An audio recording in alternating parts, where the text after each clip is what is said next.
রমাজানের প্রস্তুতি নাম্বার 1, আমার সেটা বলেন। রমাজানের প্রস্তুতি নাম্বার 1 হচ্ছে যত দুনিয়াবি কাজ আছে সেই কাজগুলোকে কমিয়ে ফেলবো।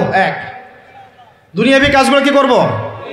মানে দুনিয়াবি যত কাজ, যত ব্যস্ততা যা আছে এগুলোকে কমায় নিয়ে আসবো, যাতে রমজান মাসে আমাকে বেশি বাইরে দুনিয়াবি প্রয়োজনের বাইরে বের হইতে না হয়, মানে বেশি ব্যস্ততা আমাকে দুনিয়ার জন্য না করতে হয়। মনে করেন যে আপনি চাইলে এখন যদি সামর্থ্য থাকে রমাদান এবং ঈদের বাজার করে রাখতে পারেন, কারণ লাইলাতুল কদর নষ্ট করে ঈদের বাজার, আর রমজানের অনেক রুহানিয়াত নষ্ট করে দেয় দুনিয়াবি বাজার ঘাট, তাই না? সবার সামর্থ্য হয় না, কিন্তু বড় বড় যে বিষয়গুলো আছে, বড় বড় খাবার, মৌলিক খাবার, এগুলো আপনি 2 মাসের জন্য বাসায় রাখতে পারেন যদি সামর্থ্য থাকে। সামর্থ্য নাই তাহলে সেটা আলাদা বিষয়। মোট কথা এটা শুধু একটা বিষয় বোঝাচ্ছি না, দুনিয়াবি যত ব্যস্ততা এগুলোকে কমায় রমাজানের জন্য প্রিপারেশন নিতে হবে। আল্লাহ পাক আমাদেরকে সবাইকে রমাদানের জন্য প্রিপারেশন নেওয়ার তৌফিক দান করেন। এটা হলো মনস্তাত্ত্বিক প্রিপারেশন, যে রমাদান আসতেছে, আমি শাবান মাসেই আমি আমার কাজগুলো গোছাই নিব, যাতে রমজানে আমি ফারেক থাকি ইবাদতের জন্য। বুদ্ধিমানের কাজ না এটা? আল্লাহ পাক তৌফিক দান করেন, আমিন। 2 নম্বর হচ্ছে ভাই, রমাজানের আমরা সবাই 30টা সম রাখবো বলে নিয়াত করি, আল্লাহ পাক তৌফিক দান করেন, আমিন। কিন্তু এখানে একটা কথা, 2 নম্বরটা হচ্ছে রোজা রাখার মতো রোজা রাখতে হবে। কি বললাম বলেন? রোজা রাখার মতো রাখতে হবে। এটা কেন বললাম, কেন বললেন ভাই? উত্তর দিচ্ছিস। উপোস থাকা, না খেয়ে থাকা আর সম রাখা এক জিনিস নয়। পানি ছেড়ে দেওয়া, খাবার ছেড়ে দেওয়া আর ইসলামী সম এক জিনিস নয়। অনেক ধর্মের মানুষ খাবার পানি ছেড়ে দিয়ে থাকে, উপাস থাকে না? হাদিসের মধ্যে নবীজি বলেছেন যে ব্যক্তি রোজা রেখে অন্যায় কাজ ছাড়তে পারলো না, মানে আল্লাহর মাসিয়াত ছাড়তে পারলো না, এই যে কাবায়ের ফাওয়াহিশ এগুলো ছাড়তে পারলো না, অশ্লীলতা ছাড়তে পারলো না, মিথ্যা ছাড়তে পারলো না, বেহায়াপনা ছাড়তে পারলো না, তার না খেয়ে থাকায়, পানি না পান করায় আল্লাহর কিচ্ছু যায় আসে না। আর রোজার বিষয় বুঝলাম। রোজা কাকে বলে ভাই? মানে রোজা মানে হচ্ছে আমি আল্লাহ পাকের সমস্ত নিষেধ ছেড়ে দিব। কি করব? আল্লাহর সমস্ত নিষেধ। রোজা থেকেছি, পানি খাচ্ছি না, খাবার খাচ্ছি না, কার ভয়ে? গোসল করার সময় 1 ঢোক পানি খেলে কে দেখবে? এই চেতনা তখন কাজ করে না? চুপ করে 1 লোকমা ভাত খেলে কে দেখবে? কেউ দেখবে? আল্লাহ ছাড়া কেউ দেখবে? কেউ দেখবে না। তারপর আপনি খান না কেন? কারণ আপনি অনুভব করেন যে আল্লাহ পাক আমাকে দেখছেন। এটাই হলো ইহসান। এটার নাম কি? ইহসান। এটাই বলা হচ্ছে হাদিসে জিবরিলের মধ্যে, আনতা আবুদুল্লাহ কাআন্নাকা তারাহ, তুমি এমনভাবে আল্লাহর ইবাদত করো যেন তুমি আল্লাহকে দেখতে পাচ্ছ।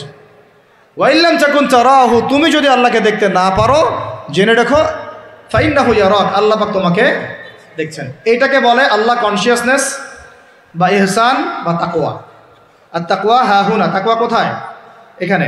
আপনি সওমের আয়াতটা পড়েন, কুতিবা আলাইকুমুস সিয়াম কামা কুতিবা আলাল লাযিনা মিন ক্বাবলিকুম লাআল্লাকুম কি তাত্তাকুন, তোমাদের উপর সওমকে ফরজ করা হয়েছে ঠিক যেমন করে আগের উম্মতদের উপরেও করা হয়েছিল। উদ্দেশ্য হচ্ছে লাআল্লাকুম তাত্তাকুন, যাতে করে তোমরা তাকওয়া অবলম্বন করতে পারো। তাকওয়া মানে আল্লাহ কনসিয়াসনেস, এই যে আমি খাচ্ছি না, পান করতেছি না, আমি বিশ্বাস করি আল্লাহ আমাকে দেখতেছেন, এই তো। সেই বান্দা কেমন করে রমজান চলে গেলেই বেনামাজি থাকতে পারে? রমজান চলে গেলে কি আল্লাহ তাকে আর দেখে না? সেই বান্দা কিভাবে সুদ খায়, তখন কি আল্লাহ তাকে দেখে না? সেই বান্দা, একই বান্দা কিভাবে জেনা করতে পারে? মেয়েকে নিয়ে কেমন করে বাইকে ঘুরতে পারে? কেমন করে গায়রা মাহরামের সাথে আমরা করতে পারি, ফ্রি মিক্সিং করতে পারি? কেমন করে সে জুয়া খেলতে পারে? কেমন করে সে মাদক খাইতে পারে? কেমন করে সে আল্লাহ দ্রোহী আইন বাস্তবায়ন করতে পারে? যদি সে এই চেতনা থাকে যে আল্লাহ আমাকে দেখছেন। এই চেতনাটাকে বদ্ধমূল করার জন্যই রমাজান আসে। বলেন সুবহানাল্লাহ। আমি বুঝাতে পারলাম রোজা রাখার উদ্দেশ্যটা কি? ওই জিনিসটাকেই আমাদের ভিতরে ইনস্টল করাই হলো উদ্দেশ্য। লাআল্লাকুম, অংশটা বলেন, লাআল্লাকুম তাত্তাকুন। তাকওয়া কি কিনতে পাওয়া যায় বাজারে? এই যে আল্লাহ পাক আমাকে দেখছেন, আমি খাবো না, আল্লাহ আমাকে দেখছেন, আমি পান করতে পারবো না, আমার রেস্ট্রিকশন আছে, পিপাসায় গলা ফেটে যাচ্ছে একেবারে রোদের মধ্যে, তাও খাচ্ছি না কেন? কার ভয়ে? ওইটাই জীবনের সব ক্ষেত্রে বাস্তবায়ন করার জন্যই রমজান আসে। বুঝতে পারি নাই মনে হয়? ওই চেতনাটাই, একই চেতনাটাই জীবনের সবগুলো কাজে বাস্তবায়ন করার জন্য কি আসে? রমাদানের সম আসে। আমরা শুধু রোজার ফজিলত নিয়ে বয়ান করি, রোজা রাখলে 70 গুণ নেকি হবে না, 70 গুণ হবে, 700 গুণ বাড়াই দিবে। মূল কথা ফজিলত তো ফজিলত পাবোই, মূল কথা এইটা তাকওয়া অবলম্বন করতে হবে। আল্লাহ পাক আমাদেরকে তৌফিক দান করেন। কয়টা বলছি বলেন ভাই?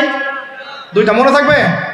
1 দুনিয়াবি কাজ কমায় ফেলা, 2 কি রোজা রাখার মতো রাখা। 3 নাম্বার হচ্ছে, এটা আমার নিজস্ব একটা পরামর্শ আর কি।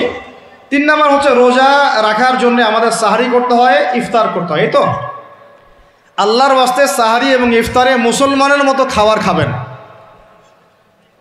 জানোয়ারের মতো খাবার খাবেন না। সাহারি এবং ইফতার এই দুটোতে কি খাবেন? মুসলমানের মুমিনের মতো খাবার খাবেন, জানোয়ারের মতো খাবার খাবেন না। আল্লাহ পাক বোঝার তৌফিক দান করেন। মানে আমরা কিন্তু সাহারিতে কি করি জানেন? 7 পেট খাই। কয় পেট? নবীজি বলেছেন খাবে পেটের 1 ভাগ খাবার, 1 ভাগ পানি, 1 ভাগ, আবার বলি 1 ভাগ খাবার, 1 ভাগ পানি, 1 ভাগ। কার পেট খালি আছে এখন খাওয়ার সময় খাওয়ার টেবিলে? আমাদের ওস্তাদরা বলেন যে মুসলিম উম্মাহ, আমাদের ওস্তাদরা বলেন যে মুসলিম উম্মাহ খাবার টেবিলে হেরে গেছে সে কখনো জিহাদের মাঠে জিততে পারবে না। বুঝতে পারেন নাই? বুঝতে পারলাম না মনে হয়। যারা খাওয়ারের টেবিলেই হেরে গেছি, এখানেই তো আপনি সুন্নাহ মাফিক খাইতে পারতেছেন না, প্রবৃত্তির কাছে হেরে গেলেন, গপ গপ গপ গপ করে খাচ্ছি 7 পেট ভর্তি করে। এখানে তো খাবারের সামনেই হেরে গেলাম, প্রবৃত্তির সামনে। সে আবার কাফেরদের সাথে জিতবে কেমনে? জিতবে আগে নিজের প্রবৃত্তির উপর জিহাদে তো জিততে হবে। আমার মন চাচ্ছে যে না করি, করবো না, এটার নাম জিহাদ, এটাও জিহাদ। মন চাচ্ছে সুদ খাই একটু, খাবো না, এটার নাম কি? জিহাদ। মন চাচ্ছে নামাজ না পড়ি, ঘুমায় থাকি, মন চাচ্ছে না, মন বলতেছে ঘুমাই ঘুমাই ঘুমাই, কিন্তু নামাজ পড়তে হবে। এই যে উঠলাম, অজু করলাম, গেলাম, এর নাম কি? এটাও এক প্রকার কি? বরং নফসের সাথে জিহাদটা অনেক বড় জিহাদ বলা হয়েছে, বলা হয় নাই? এটা মানুষকে শক্ত করবে। একটা মেয়ে সেটা প্রেম করতে মন চায়, করবো না, ওকে দেখবোও না, যাবো না কাছে, এটা শক্ত থাকার নাম কি? এটা মনে নফসের সাথে কি বুঝেন? তো আল্লাহ পাক আমাদেরকে নফস শক্ত করার তৌফিক দান করেন। তো ভাই খাবার ইফতারেও এভাবে 7 পেট খাবেন না, সারিতেও খাবো না, ওয়াদা করি তো ইনশাল্লাহ। শোনেন, পরিমিত খাবেন, পুষ্টিকর খাবার খাবেন, পরিমিত খাবেন কিন্তু পুষ্টিকর খাবার খাবেন, তাহলে যথেষ্ট হবে ইনশাল্লাহ। আর এখনকার যে খাবার এদের বেশিরভাগই ভেজাল, যত বেশি খাবো তত দ্রুত অসুস্থ হব। তো এই যে আমরা দিন দিন যে দুর্বল হয়ে যাচ্ছি, বুঝতে পারতেছেন না আপনারা? এটা দিন দিন যে আমরা আগের জেনারেশনের মতো শক্ত না। আমাদের দাদারা, তার দাদারা যেরকম স্ট্রং ছিলেন, আমাদের ইয়াংরাও কিন্তু অত স্ট্রং না। একটা ইয়াং ছেলেকে আপনি এখন 50 বছরের একজন মুরব্বীর সাথে পাঞ্জা লাগায় দেন, পারবে না, ওই চাচাই জিতবে। তো এটার কারণ হচ্ছে ভেজাল খাবার, ভেজাল পরিবেশ, ভেজাল সব কিছু। আমরা যা খাচ্ছি বেশিরভাগই বিষ। আর আল্লাহর কসম এগুলো মনিটর করার দায়িত্ব সরকারের, এগুলো মনিটর করার দায়িত্ব প্রশাসনের। এদেরকে মোবাইল কোর্টের আওতায় নিয়ে এসে একদম 1 বছরের জন্য ঢুকাইতে ভিতরে। আইনের সঠিক প্রয়োগ হলে এমনি সিধা হয়ে যাবে। বাঙালিদেরকে শুধু মিষ্টি মিষ্টি কথা বলে কাজ হবে না, মাঝে মাঝে কঠিন শাসন লাগে। বড় বড় কান্ট্রিগুলো আপনারা দেখে আসেন, মনে করেন রাস্তায় ড্রাইভিংয়ের সীমা দেওয়া আছে 100 কিলো, ওরা যদি 110 120 চালায় কেউ কিচ্ছু বলবে না, কোনো ট্রাফিক পুলিশও নাই। মোবাইলে একটা মেসেজ চলে আসবে যে তোমার এই 1500 রিয়াল 2000 রিয়াল জরিমানা করা হয়েছে, দিবানা ড্রাইভিং লাইসেন্স বাতিল। ওটা বাতিল তো হবেই, 6 মাসের জন্য জেল খাটবা, বাপ বাপ করে টাকা দিয়ে আসবে। টাকা না দিলেও আর ভয়ে চালাবে না, বাবারে বাবা একবার 1500 রিয়াল খাইছি, আবার খাওয়া যাবে। আইন শুধু থাকলে হয় না, আইনের একদম কঠোর বাস্তবায়ন থাকতে হবে। এই জিনিসটা যদি থাকে দেখবেন সমাজ ঠিক হয়ে গেছে ইনশাআল্লাহ। আল্লাহ পাক আমাদের সবাইকে কথাটা মন থেকে বোঝার তৌফিক দান করুন। আমরা কি কারো শত্রু? আমরা সবার শুভাকাঙ্ক্ষী। যদি এই জিনিসটা শক্তভাবে বাস্তবায়ন করা যায়, দেখবেন খাবারের ভেজাল এমনি বন্ধ হয়ে গেছে। মানুষকে মেরে ফেলতেছে খাবার দিয়ে, আর 3 দিনের বাসি তেল দিয়ে রান্না করছে, বললো একদম টাটকা রান্না, খেয়ে ফেলেন। এই যে কোলেস্টেরল বেড়ে গেল, ক্যান্সার হচ্ছে। গরু ইঞ্জেকশন দিয়ে ফুলায় ফাবায় মোটা তাজা করে ফেলা দিল, করে নাই? কি অবস্থা মানুষের বুদ্ধি! চালের মধ্যে এটা মিশাচ্ছে, ডালের মধ্যে ওইটা মিশাচ্ছে, পানির মধ্যে কি মিশাই দিচ্ছে, ড্রেনের পানি বলতেছে মিনারেল ওয়াটার। হ্যাঁ, ডাব খাবেন, ডাবের পানি আগে ইঞ্জেকশন দিয়ে বের করে ফেলাইছে, আগে খাই ফেলছে, অল্প একটু বাকি আছে, ওটার দাম হাঁকাচ্ছে 150 টাকা। নিচ থেকে উপর পর্যন্ত আমাদের সমাজে খালি প্রতারণার প্রতারণা চলতেছে। এই কারণে আমাদের উপর থেকে আল্লাহর রহমত দিন দিন উঠে যাচ্ছে। আমাদেরকে সতর্ক হওয়া উচিত, আমাদেরকে সৎ হওয়া উচিত। সৎ হইতে পয়সা লাগে না। সৎ হইতে পয়সা লাগে? সবাই যার যার জায়গা থেকে ভালো হয়ে যায়, কিচ্ছু করা লাগবে না ইনশাআল্লাহ। আপনি মাদক খায়েন না, কেউ জোর করে মাদক খাওয়াবে? আপনি নিজে সুদ খায়েন না, কেউ জোর করে সুদ খাওয়াবে? এখানে কেউ মাদকের দোকান দিল, আমরা খাই না, ও দোকান নিয়ে চলতে পারবে না? টামটোপলা বাঁধে চলে যাবে, কি করবে? যাইতে বাধ্য সে। আমরা খাইলে সে ব্যবসা করবে। আল্লাহর ওয়াস্তে আমরা কোনো রকম প্রতারণার কাছেও যাব না, হারামের কাছেও যাব না, এবং অন্যকে আমরা প্রতারিত করবো না ইনশাআল্লাহ। বাজার মার্কেটে একটা অনেক জটিল বিষয়। রমজান মাস আসলেই দেখবেন দাম বাড়া শুরু হয়েছে। এখনই অসাধু ব্যবসায়ী যারা, ওরা রিস্টোর করে ফেলাইছে, ওরা আবার সিন্ডিকেট করে ফেলবে যে এই দামের বাইরে যাবে না। তখন আবার দেখবেন যে সরকার বিপাকে পড়ে গেছে, দাম আর কন্ট্রোল করতে পারতেছে না, তখন ভর্তুকি দেওয়া লাগতেছে, আবার ওদেরকে আইনে আনা লাগতেছে। মানে আমরা নিজেরাই ঠিক নাই। কারা ঠিক নাই? আমরা নিজেরাই ঠিক নাই। এই কারণেই তো আমরা মানে আমাদের সমাজের উপর থেকে আল্লাহ পাকের রহমত বরকতটা উঠে যাচ্ছে দিন দিন। আপনি দেখে নিয়েন যে পণ্যের দাম এখন 200 টাকা, রমজান মাস আসলে দেখবেন 250 টাকা 300 টাকা বাড়াই দিচ্ছে। এটা ব্যবসায়ীরা করবে, অনেকেই, অনেক অসাধু ব্যবসায়ী করবে, এটা অনেকেই করবে, এখনো চলতেছে। আমাদের বাংলাদেশে এমন কিছু নাই যেটা উৎপন্ন হয় না। আমরা যদি আমাদের এখানে সঠিক জাকাত ভিত্তিক অর্থনীতি থাকতো এবং সততা থাকতো, ইনসাফ থাকতো, আমানত থাকতো, আমাদের জিনিস আমরা খেয়ে শেষ করতে পারতাম না, এরপর বাকিটা রপ্তানি করতে পারতাম। অনেক কথা ভাই, এগুলো অর্থনীতির বিষয়, আরেকদিন কথা হবে ইনশাআল্লাহ। রমজানে আসছি যেহেতু এতটুকু নসিহত করি। 3 নম্বর, যে ভাই আমরা এমনভাবে খাবো না যে খাওয়ার মনে হয় জানোয়ারের খাওয়া। ঠিক আছে ভাই? পুষ্টিকর খাবার খাবো, কিন্তু পরিমাণে কম। কম বলতে কি একবারে কম না, আপনার প্রয়োজন অনুযায়ী 3 ভাগ করে, 1 ভাগ খাবার, 1 ভাগ পানি, 1 ভাগ ফাঁকা, সুন্নাহ অনুযায়ী। আল্লাহ পাক তৌফিক দান করেন, আমিন। 4 নম্বর হচ্ছে রমাদান মাস মানেই কোরআন। রমাদান মাস মানে কি? এই রমজানে আমরা সবাই বেশি থেকে বেশি কোরআন তেলাওয়াত করবো ইনশাআল্লাহ। কারা কারা পারি হাত তুলি? আলহামদুলিল্লাহ, হাত নামান। সবাই পারেন কোরআন তেলাওয়াত? মাশাআল্লাহ মাশাআল্লাহ। এটাই তো চাই, বাংলাদেশের ঘরে ঘরে প্রত্যেক ব্যক্তি যেন কোরআন তেলাওয়াত করা জানে, এটাই তো আমরা চাই। এমন যদি হয় যে 100% মানুষ কোরআন তেলাওয়াত করতে পারে, 16 কোটি মুসলিম, দিন কায়েম হয়ে যাবে ইনশাআল্লাহ। ইনশাআল্লাহ ইনশাআল্লাহ। ভিতরে কাজগুলো করেন, আল্লাহ পাক তৌফিক দান করেন। তো ভাই কোরআন আমরা রমজানে বেশি থেকে বেশি পড়বো ইনশাআল্লাহ ভাই, ঠিক আছে?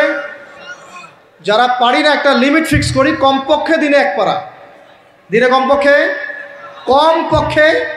1 পারা, তাহলে 30 দিনে 1 খতম হবে। ওকে, আরও বেশি পারি 2 পারা, তাহলে 2 খতম হবে। আরও বেশি পারি 3 পারা। এমন আমাদের ইমামদের যুগে, আমাদের 4 ইমামদের যুগে, সলফে সালেহিনদের যুগে প্রতিদিনই 1টা করে খতম দিতেন তারা। সুবহানাল্লাহ। তাদের সময় আল্লাহ বরকত দিয়েছিলেন, সুবহানাল্লাহ। সারা রাত জেগে তেলাওয়াত করতেছেন, নামাজ পড়তেছেন, দিনের বেলা তেলাওয়াত করতেছেন। রমজান মাস হচ্ছে কোরআন নাজিলের মাস। এই মাসে যে হতভাগা কোরআন পড়তে পারলো না, তার জন্য আফসোস করা ছাড়া কিছু করার নাই। রমজান মাসে কোরআন আগে পড়বো, কোরআন শিখবো, না পারলে কি করব? না পারলে 1 মাসে শিখবো, অন্যকে শেখাবো, কোরআনের দার্স দিব, কোরআনের মাহফিল হবে, কোরআনের তাবলীগ হবে, কোরআন নিয়ে আলোচনা হবে ইনশাআল্লাহ। আমরা জানবো কোরআনের মধ্যে কি আছে। এটা জানার সবচেয়ে উত্তম মাস হচ্ছে কি? রমাদান। আল্লাহ পাক তৌফিক দান করেন, আমিন। যারা আমরা আরবি জানি টুকটাক ভাঙাচোরা, তারা আমরা এটার অর্থ পড়বো ইনশাআল্লাহ। যারা আমরা আলেম ওলামা আছে অনেকেই, যারা ইফতা দিয়েছি, দাওরা দিয়েছি, বা আমরা তালেব ইলম ওলামা ইকরাম যারা আছে, আমরা এই কোরআনের তাফসিরগুলো পড়বো ইনশাআল্লাহ। মানে কোরআনময় রমাদান। কোরআনময় কি? এবং চেষ্টা করবেন, আমার খুব ইচ্ছা হয় যদি আল্লাহ পাক আমাকে ক্ষমতা দিতেন, তৌফিক দিতেন, আমার ইচ্ছা হয় যে রমজান মাসে বাংলাদেশের যত মসজিদ আছে সমস্ত মসজিদে কোরআন শিক্ষা ফ্রি হয়ে যাবে ইনশাআল্লাহ। ভালো উদ্যোগ না? বাংলাদেশে কত মসজিদ আছে? 1000 না লাখ? লাখ না কোটি? হয়তো কোটি কোটি মসজিদ থাকতে পারে। প্রত্যেকটা মসজিদে যদি বিনামূল্যে কোরআন শিক্ষা কার্যক্রম করা যেত রমজান মাসে, 1 মাসে আপনি দেখতেন প্রায় মিনিমাম 5 কোটি মানুষকে কোরআন শেখানো যেত। তাও হাতে কলমে। তাও কি? হাতে কলমে। বই দেওয়া হতো ফ্রি, আর ওই যারা টিচার ক্লাস নেবে ওদেরকে বেতন দিব, ভাতা দিব সরকার থেকে। দেওয়া যায় না? দেওয়া যায় না? আচ্ছা, যদি গভর্নমেন্ট নাও দেয়, আপনারা জাকাত থেকে দিতে পারেন, সদকা থেকে দিতে পারেন, পারেন না? নিজেদের পকেট থেকে দিতে পারেন, নিজের ব্যবসা থেকে দিতে পারেন, এলাকা ভিত্তিক দিতে পারেন, কত উৎস আছে না? যদি এভাবে প্রত্যেকটা মসজিদ থেকে কোরআন শিক্ষা কার্যক্রম চালু করা হয় রমজান মাসে, আমরা দোয়া করি আল্লাহ পাক যেন এই কথাটা পৌঁছে দেন উপরের লেভেলে এবং তারা উদ্যোগ নেয়। জানি না উদ্যোগ নেবে কিনা, আমাদের দায়িত্ব পৌঁছে দিলাম। তো অ্যাটলিস্ট যদি সবগুলো মসজিদে নাও হয়, প্রত্যেকটা এলাকায় যদি একটা করে মসজিদও হয়, তবুও দেখবেন কয়েক কোটি মানুষকে কোরআন শেখানো যাবে ইনশাআল্লাহ। কোরআন ছাড়া এই জাতিকে আপনি ফিরাতে পারবেন না। কোরআন ছাড়া এই যুবকদেরকে মাদক থেকে ফেরানো যাবে না। কোরআন ছাড়া এই যুবকদেরকে জেনা থেকে ফেরানো যাবে না। এই টিকটক প্রজন্ম হয়ে এরা নষ্ট হয়ে গেছে, শেষ হয়ে গেছে। বাংলাদেশে আশঙ্কাজনক হারে এখন জেনা, ব্যভিচার, পরকী এগুলো বেড়ে গেছে। মাদক দ্রব্যের কি ছয়লা, এই যে গুন্ডামি, মাস্তানি, ছিনতাই কারা করতেছে? যারা ইয়াং ছেলে পেলে এরা করতেছে। এদেরকে ফিরাইতে হইলে কোরআন ছাড়া কোনো গতি নাই। আইয়ামে জাহেলিয়াতের সেই মানুষগুলো কোরআনের আলোয় শ্রেষ্ঠ মানুষে পরিণত হয়েছে। কথা বুঝতে পারেন নাই? আইয়ামে জাহেলিয়াতের সেই মানুষগুলা যারা একসময় নিজের মেয়েকে দাফন করেছিল জীবন্ত। ইন্না লিল্লাহি ওয়া ইন্না ইলাইহি রাজিউন। চিন্তা করা যায়? আপনি আপনার মেয়েকে দাফন করতে পারবেন জীবন্ত? পারবেন? বলেন। এরকম মানুষ যারা এই কাজ করেছিল তারা কোরআনের সংস্পর্শে এসে সোনার মানুষে পরিণত হয়েছে। এই কিতাব আল্লাহ পাক নাজিল করেছেন ওই ঘরের উপরে উঠিয়ে রাখার জন্য না, মাঝে মাঝে বের করবো, ধুলা মুছবো, চুমু খাবো, রেখে দিব, এই জন্য না। বাবা মারা গেছে, খুললাম, পড়লাম, সব বক্সায় দিলাম, এই জন্যে না। শুধু এই কিতাব আল্লাহ পাক নাজিল করেছেন যারা আমরা হৃদয়ে ধারণ করি। কোথায় ধারণ করি? তো হৃদয়ে ধারণ করবো তো তখনই যখন আমি বেশি তেলাওয়াত করব, বেশি বেশি পড়বো, সবাইকে পড়াবো, শেখাবো। আল্লাহ পাক আমাদের সবাইকে কোরআনের বিপ্লব ঘটানোর তৌফিক দান করেন, আমিন। তো প্রিয় ভাইরা, 4 নম্বর কাজ, কোরআন শিখবো, পড়বো, শেখাবো, দর্শ দিব। কোরআনের একদম বিপ্লব। রমজান মাসে ইনশাল্লাহ কোরআনময় রমাদান হবে ইনশাল্লাহ। রমজান মাসে অন্য কোনো বইও পড়ার দরকার নেই প্রয়োজনে। কোরআন পড়েন, হাদিস পড়েন আর কোরআন পড়েন। কোরআন এবং হাদিস, অন্য কোনো বই, বিষয়ভিত্তিক বই পড়ার দরকার নেই। আর অ্যাটলিস্ট 1 মাস আপনি না পড়েন। এরপরে আসি 5 নাম্বার, একটু বড় হয়ে যাচ্ছে যদিও, আমি সংক্ষিপ্ত করে বোঝাচ্ছি, শোনেন। 5 নাম্বার হচ্ছে রমাদান মাসে, একটু ধৈর্য ধরেন। রমাদান মাসে আমরা ফরজ ইবাদতগুলোকে সর্বোচ্চ গুরুত্ব দিব ইনশাআল্লাহ। যেমন সবার আগে কি? সালাত। এই একটাই বল, সালাত। সালাত নাই, ইসলাম নাই। সালাত নাই, সে ব্যক্তি মুসলিম না। সোজা কথা শোনেন, সালাত অস্বীকার করে সে ব্যক্তি মুসলিম না। নবীজি বলছেন, মান তারাকা সালাতান মুতাআম্মিদান ফাকাদ কাফারা। কেউ যদি ইচ্ছা করে সালাতকে অস্বীকার করে, ছেড়ে দেয়, সে ব্যক্তি কি হয়? কাফারা, কুফরি করে। সালাত না পড়ার কারণে ইমামগণ বলেছেন তাকে মুসলমানদের কবরস্থানে দাফনও করবা না। কোন ইমাম বলেছেন তাকে জানাজাও দিবা না। কোন ইমাম বলেছেন তাকে জেলখানায় বন্দি করে রাখবা।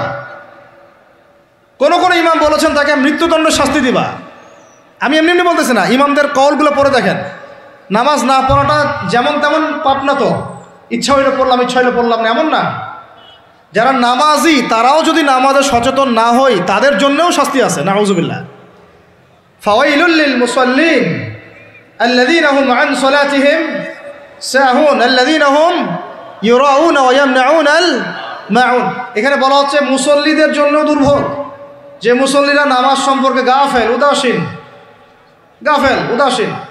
আবার যারা মানুষকে দেখানোর জন্য নামাজ পড়ে এবং এই যে ছোটোখাটো সাহায্য করতে অস্বীকৃতি জানায়, সূরা মাউন পড়েন, তাহলে মুসল্লিদের জন্য গাফেলতির যদি শাস্তি হয়, তাহলে যারা পড়ে না ওদের কি হবে বলেন? ওই সূরাটা কি জানি নাম, মুজাম্মিল না মুদ্দাসির, হাফেজে কোরআন কে আছে? মা সালাকাকুম ফি সাকার। জাহান্নামে যখন ঢুকানো হবে, এই ফেরেশতারা জিজ্ঞাসা করবে, কিসে তোমাদেরকে জাহান্নামে নিয়ে আসলো? কি পাপ করছিলা? তারা বলবে, তখন তারা বলবে ক্বালু, তারা বলবে, ওই জাহান্নামীরা বলবে, লাম নাকু মিনাল মুসাল্লিন। কি বলবে তারা? লাম নাকু মিনাল মুসাল্লিন, আমরা মুসল্লি ছিলাম না, আমরা নামাজ পড়তাম না। তাহলে বেনামাজির পরিণতি কি বলেন? জাহান্নাম।